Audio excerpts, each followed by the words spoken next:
Hi everyone, I am Jackie Ray, your librarian here at Blue Mountain Community College. Hopefully I know most of you, but if I don't, welcome to the library.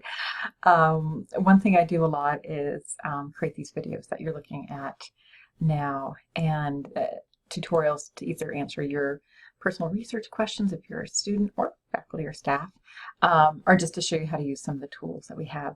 And that's what this tutorial covers actually, is how to use the tool I'm using right now. The tool I'm using right now is something called Screencast-O-Matic, and as you can tell, what it does is allow you to record a couple things. One, just your screen, and in this case I have this system set up so it is recording both myself and the screen. Or you can just do a webcam. If you the cool thing about it is that you can do a lot of things. It really is a quick way to explain things to people. It's a quick thing to do for presentations. It's very user-friendly, and it's free. I like to use this a lot. There's several different screencast softwares out there, but I do like this one because of its simplicity. It is free. They do have a pro account, so you can, for just $15 a year. I haven't found that necessary, but it's certainly potentially worth exploring if that's something you want to try and you do this a lot. So one thing that's I'll start out with is the URL. Again, there's a lot of these out there. This has just been my favorite, so that's why I just want to give you the exact URL. This is screencast-o-matic.com. My computer is currently equipped with a USB drive webcam, so that's what I have going now. But if I wanted to, and I just had my screen, like I said, I can make a screen go. I just refresh the page and here's what's coming up. So for example, they give me a quick little tutorial that walks me through that since I just went in. You do have to create an account, so I'm going to just drag us over here. There's a sign up over here, and again, it's free. So it's pretty easy to install. I use Firefox. I think it works with Firefox, Chrome, probably Safari as well, and probably Internet Explorer. But I think in general, those three are probably the way you want to go. And as you can see, even right now, as we're sitting here, it's giving us a little tutorial because of the login. So even beyond this is super easy. So, and what you do actually at the end of these is, where do these videos go? Okay, there's a couple things you can do. You can save these to your computer yourself as an MP3. That can take a lot of file space.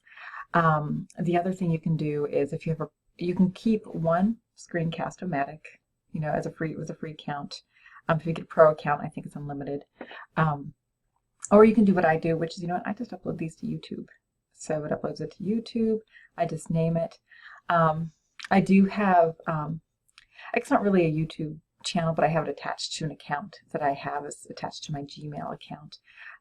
In that case, you would have to go to YouTube or Gmail or one of those and create an account, which is kind of cool because you actually can create your own channels. So if you wanted to have your own, I don't know, from a personal point of view, like birthdays in your family channel, you could do that if you wanted to have your own, like little videos, like you like to cook and you want to show, somebody and somewhere like how to make bread in 5 steps. You could do that, and you'd have your own like bread making channel, and that sort of thing. I have a tutorial channel because I make a lot of tutorials. One other last thing I should tell you about the free account versus the pro is the only other hitch I've really seen is they cap the tutorials at 15 minutes, which I actually think is fine because I think most people are tired of hearing a tutorial after 15 minutes, so it's worked. So that's this in a nutshell. I think it's pretty easy. The second half of this tutorial, I'm actually doing this for specifically A&P students. So here you are, I hope you're watching, and Dr. Kristen Oya and Michelle Miller's class.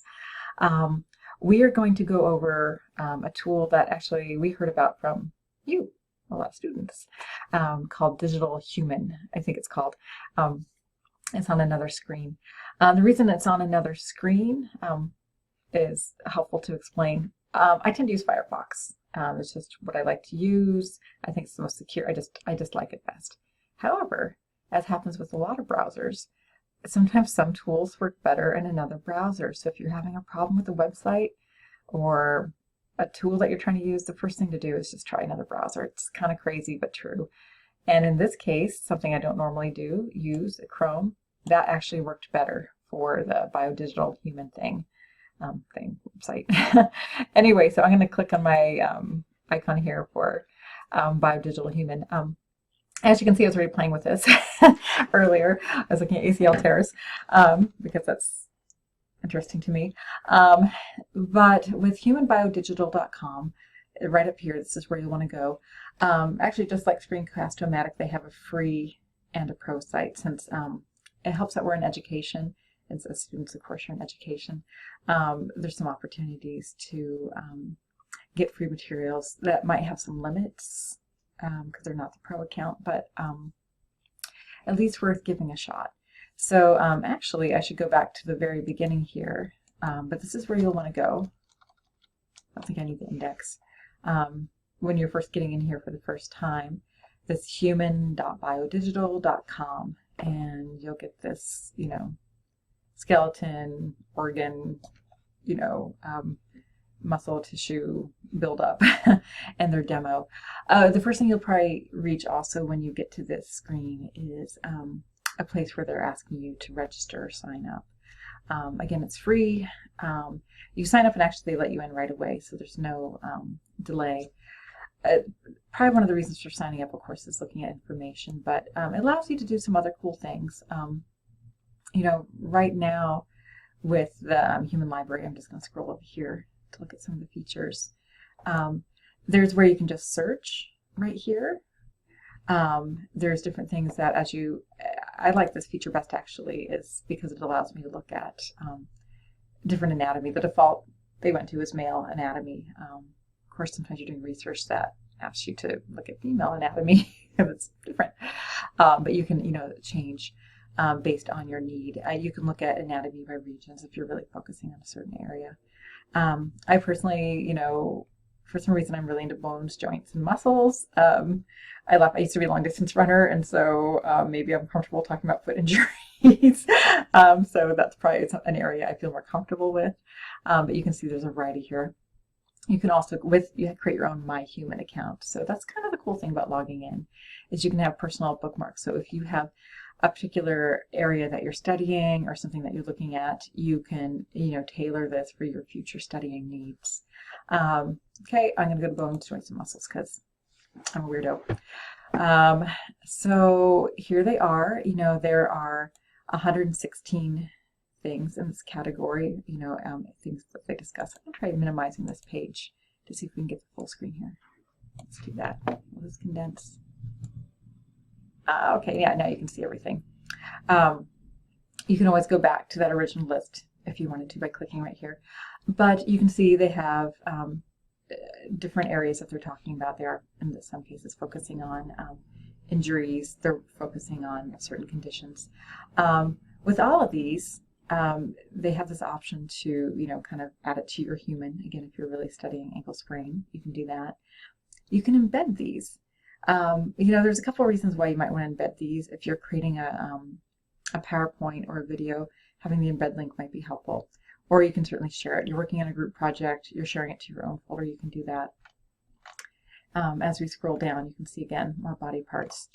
Not all of them, but some of them have this cool feature called a tour, which is fun to look at. So our human is building up here.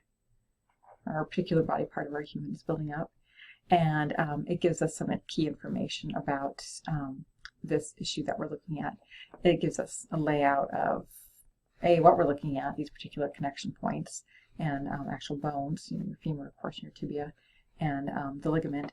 It gives you a little bit of a discussion about a normal ACL, some things that are likely to happen, like, high demand sports. They don't say endurance running.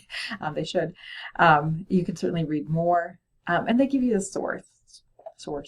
In this case, orthoinfo.org, which might be good. Every time I see .org, it makes me always want to question it. You might just double check where orthoinfo.org is getting their information. This is a medical field. You want to make sure above everything else almost that they're citing good medical literature, and that is current. Especially if you start going into more intense medical studies, you're going to want to make sure or be knowledgeable. What are the all, what is the spectrum of treatments for this condition? If there is a spectrum, there might be one or two, and you want to be aware of what are the different options. So in the case of both diagnosis and patient care, you can make the decision that is best for that blend of situations, both in your diagnosis and patient care, because everyone has different needs based on multiple factors: their demographic, age, sex, weight, especially with tears, weight and their activity level. So, just something to help you be really super aware of that. And so that's why it's always good to make sure they're looking at good information. These same features live here. They embed the share. There's these settings. One thing I should point out, they have a mobile app. I haven't tried that. The concern I would be is is it fast enough? Your connection fast enough? It's just a question I would have, but it might be worth giving a shot because you might like to be sitting there in a comfortable place and looking at the app. These features are unfortunately kind of hidden right now because my recording is over it. I'm trying to think if I can switch out of that. Nope, you got all of me. Nobody wants that. My messy office. We want just a screen. Sorry, I clicked the wrong button. Give me just a screen. Okay, it's not for some reason. Anyway, sorry, but on the right-hand side over here are some kind of cool links to, oh, here we go, different tools that you can do. You can zoom in. You can really get in closely if you need to. That's great for some areas. If you want to pan out, I think that allows you to flip things around, which is kind of cool, especially with maybe some other body parts more than this one. 3D, we kind of already did that. A center view, so if we just want to put it back to where we want it, and some edit bar. So I think what this lets you do is, I should play with this. I was thinking it would allow us to make some notes, which would be really cool. One thing, ooh, okay, maybe it does. Okay, gosh, you guys, under the edit bar, I didn't realize that. It's now taking us, as you can see, to more information. A ruptured ACL. Kind of cool. Okay, see, I could do this all day. You can minimize this because you can see there's more information right here. In this case, talking about a graft. And you can go on, of course, in this conversation. One thing I wanted to point out, let's see if we can find it, is they do have a quiz thing. Oh, no, I'm sorry, that's down here. So let's get back to our start here. Let's get out of the edit bar. And it was down here where they have this cool Quiz Me feature. You can give yourself a number of questions and then get started, and you all certainly do better than I will on this, but because you're better A&P students, but I'm going to guess this is the left fourth metatarsal. Yes, I'm right. I didn't want to embarrass myself in front of you guys. But if we had guessed wrong, for example, we can go, see. Okay, I'm pretty sure I'm gonna be right here too. I gotta let's hope I'm wrong. Oh, good, see, I'm wrong. Yay! It's the middle phalanx of the left second toe. Oh yeah, of course, because we're up in the toe. But that's what's great. It tells you that you're wrong and what the correct answer is. How cool is that? So you can really quiz yourself. So again, this is a super fun tool. I'm just going to close out of here. I found the quiz is a little clunky to get out of. Eventually, it times itself out. it gets tired and it goes away.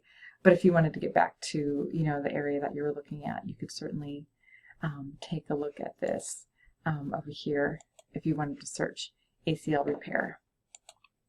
And again, you have to probably let it time out. Thanks. And then this is where you can get back to if you wanted to move on to another body part. You sometimes have, it's not perfect, but it's free. But you do have to sometimes click out of things to get it back to a point where you might want to be at. So anyway, fun. I hope you enjoy this, and both Screencast-O-Matic and this tool. And if you have any questions, please let me know if you're doing other research, medical research. The last university I worked for was a medical university. I did focus on nursing and pharmaceutical rather than MD work, but I'm sure I can try and help you with MD work as well. So if you start getting to that point. Anyway, thanks. Take care.